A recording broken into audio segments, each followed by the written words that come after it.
Dua pangeran.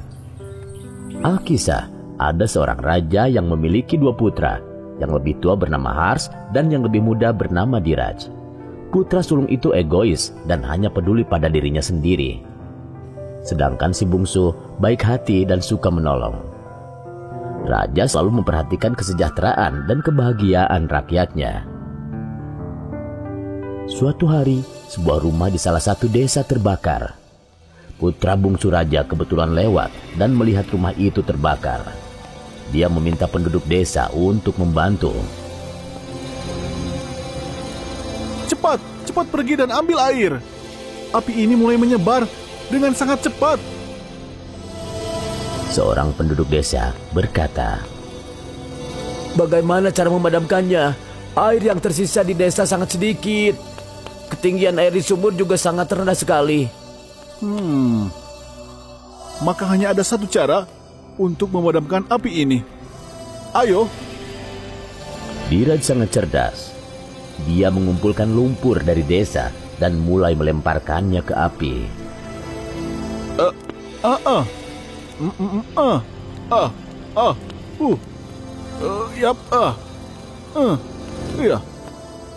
Api mulai padam berkat lumpur. Penduduk desa sangat berterima kasih kepada sang pangeran. Penduduk desa dari sebelumnya berterima kasih kepadanya.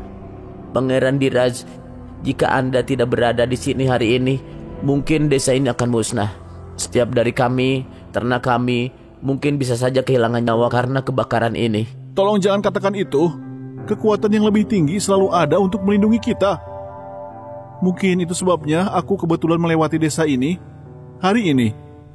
Jangan khawatir sama sekali, kalian benar-benar aman sekarang. Setelah mengatakan itu, dia berjalan kembali ke istana. Akhir-akhir ini, raja tidak bekerja dengan baik. Dia berpikir sendiri. Mungkin sudah waktunya bagiku untuk mewariskan tugas kerajaan kepada anak-anakku. Berdasarkan tradisi kami, putra sulunglah yang akan mengambil alih tahta. Tapi aku tidak ingin membuatnya mudah. Sepertinya aku harus menguji mereka. Siapa yang mampu, maka dialah yang akan menjadi raja. Raja mendapatkan ide untuk menguji kedua putranya tersebut. Dan keesokan harinya, raja memanggil kedua pangeran tersebut ke hadapannya. "Wahai anak-anakku, kalian tahu ayah sangat menyayangi kalian. Namun kalian pun tahu ayah hanya bisa memilih salah satu dari kalian untuk menggantikan ayah. Pangeran Hars, kau adalah putra sulung ayah. Sesuai tradisi, ayah bisa saja langsung menunjukmu untuk menjadi raja.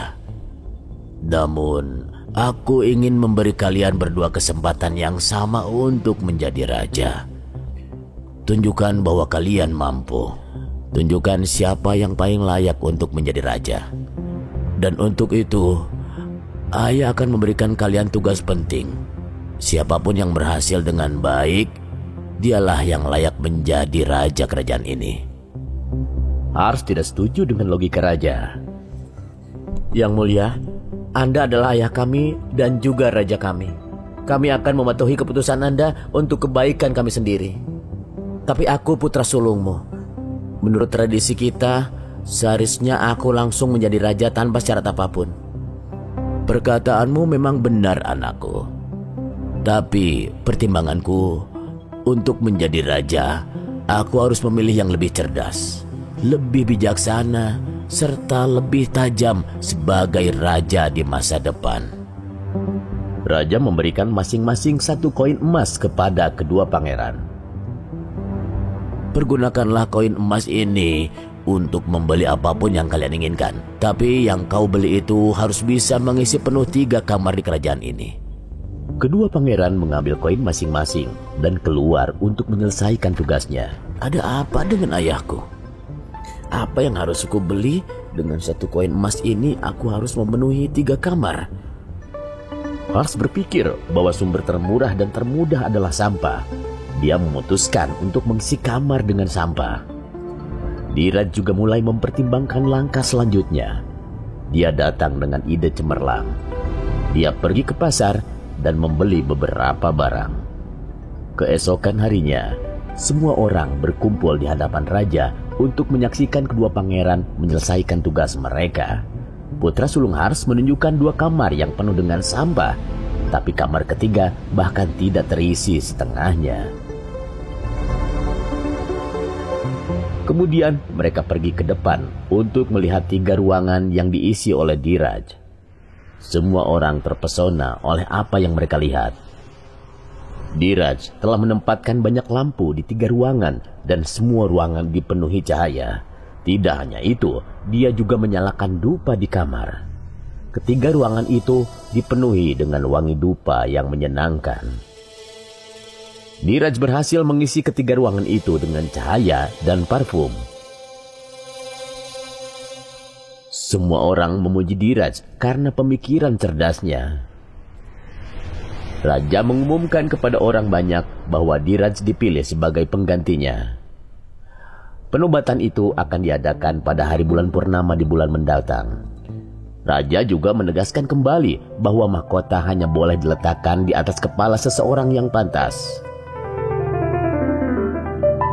Berita peristiwa ini sampai ke telinga raja tetangga.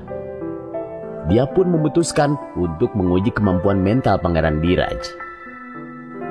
Dia mengumumkan ini di depan para menterinya.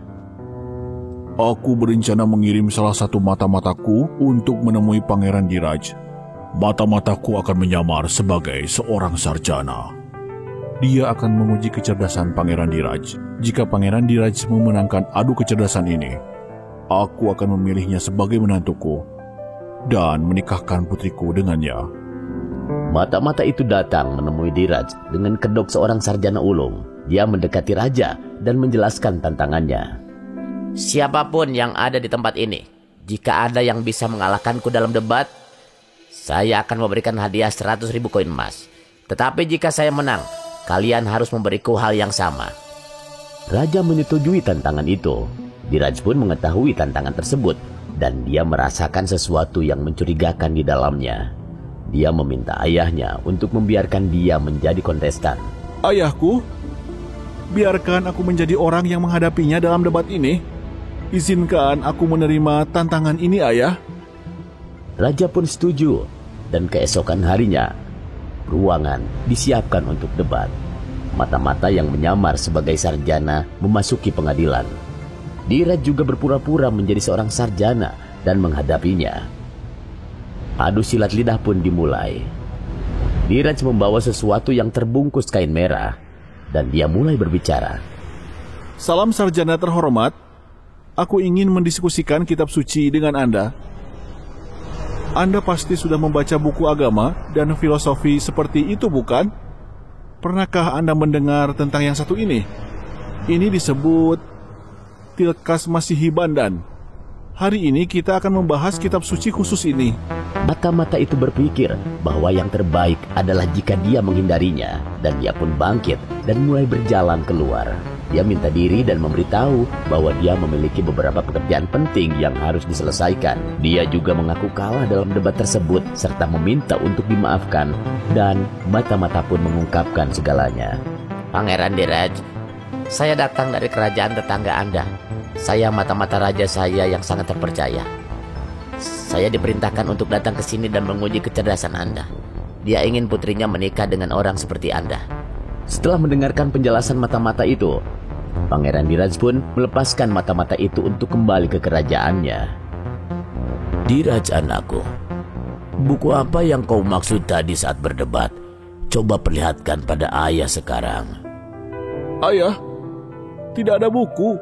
Aku telah mengetahui bahwa pria yang aku hadapi bukanlah seorang sarjana, tetapi seorang mata-mata. Jadi untuk membuatnya bingung, aku mengada-ngada. Apakah ayah ingin melihat apa yang ada di dalam kain merah ini? Lihat, itu tidak lain adalah dahan pohon wijen dan seutas tali yang digunakan untuk mengikat seekor kerbau. Raja melihatnya dan berseru, Oh, ayah sekarang mengerti. Dalam bahasa Sanskerta, Tilkas itu berarti kayu wijen. Dan Mahisi Bandan artinya mengikat kerbau, bukan? Kecerdasan Dhiraj sekali lagi dipuji oleh semua orang. Setelah beberapa waktu, Pangeran Dhiraj menikah dengan putri raja tetangga. Dan mereka pun hidup bahagia selamanya. If you enjoyed this story, please like and subscribe our channel and press the bell icon to get future updates. And don't forget to comment.